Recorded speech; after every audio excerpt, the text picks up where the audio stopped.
ठाकुर जी किशोरी जी के पास गए, चरणन में प्रणाम करें। हे श्यामाजू, ऐसो कहा अपराध भयो, आप इतनी मान करके बैठी हैं मोते। किशोरी जी बोली, आप गौपालक कहलाते हैं, आपको लोग गोपाल कहते हैं, और आप स्वयं ही एक बछड़ा को मार रहे हैं। ठाकुर जी बोले, अरे श्यामाजू, वो बछड़ा के रूप में राक्षस आयो, ऐसे तो रूप बना करके कोई भी आ जाएगा। अरे त्रेता में जो गलती भई वो द्वापर में ना होएगी।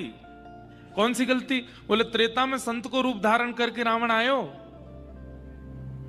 और वाकई संतत्व को जान करके किशोरी जी ने अपने आप को उसके हवाले कर दिया कि वो संत के रूप में आया है। ये भैलूपिया रूप बना बना करके राक्षस आवे, अब बहुत दिनों तक इनको मान नहीं होएगा। किशोरी जी बोली, तो फिर अपना नाम गोपाल हटा दो, आप गोपाल नहीं। भले ही वो राक्षस रूप में था, भले ही वो दैत्य रूप में था, भले ही वो असुर स्वरूप में था, लेकिन था तो बछड़ा, आपने नहीं मारना था।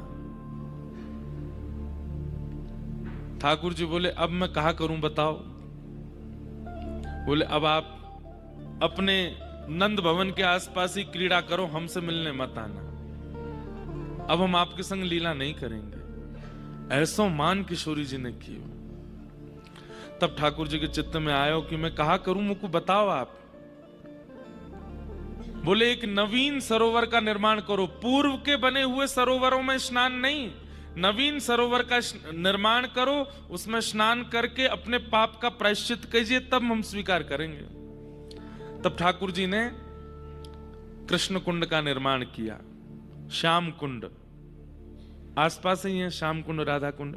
श्याम कुंड प्रकट हुआ, ठाकुर जी ने स्नान कियो, वहां में प्रायश्चित कियो, संकल्प लेकर के सब बिल्कुल जो नियम बताए सब किए। किशोरी जी बाहर बैठी बैठी देख रही है, ठाकुर जी स्नान करके बाहर आए, हे श्यामाजू, मैंने प्रायश्चित कर लियो। किशोरी जी बोली, नहीं, मैं अब भी नाराज ही हूं। बोले, अब तो मैंने सब कर लियो जो आप चाह रही, अब काहे को नाराज हो? बोले, तुमने अपने हाथ से कुंड बनायो, मुझको या कुंड पे भी भरोसा नहीं है, मैं कुंड बनाऊंगी, वहां में स्नान करो। तब किशोरी जी ने अपने हाथ के कंगन से कुंड का निर्माण किया। बोले, अब इसमें स्नान करो, वहां में स्नान कियो, प्रायश्चित कियो, कान पकड़े। तब किशोरी जी ने ठाकुर जी को स्वीकार किया। ऐसे श्री राधा को, ये तो एक प्रकट लीला है, आप सबको सुनाने तक की लीला है। अब प्रकट कितनी लीलाएं हैं राधा कुंड की।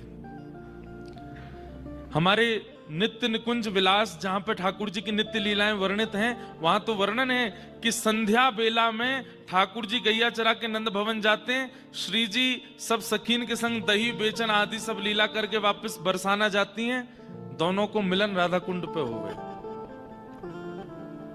नित्य राधा कुंड जाते हैं ठाकुर जी और श्री जी, और वहां राधा कुंड पर बैठ कर ठाकुर जी राधा कुंड को इसलिए इतना मानते हैं कि किशोरी जी इतनी नाराज है गई, मोते मोते बात करनो तक बंद कर दियो, या राधा कुंड की कृपा से किशोरी जी ने मुंह को पुनः स्वीकार कियो, इसलिए ठाकुर जी को अति प्रिय है।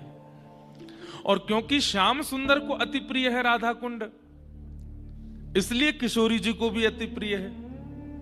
ठाकुर जी ने उसने अब तो लाल जी रोज नहाते हैं राधा कुंड में। बोले, हे श्यामाजू, एक डुबकी लगावे तो मैं आपको इतना अच्छा लगूं, मैं तो रोज नहाऊंगा यहाँ में, ताकि मैं आपको रोज रोज अच्छा लगूं। इसलिए राधा कुंड आज के दिन प्रकट, उसकी अपनी अपनी विशेष महिमा है।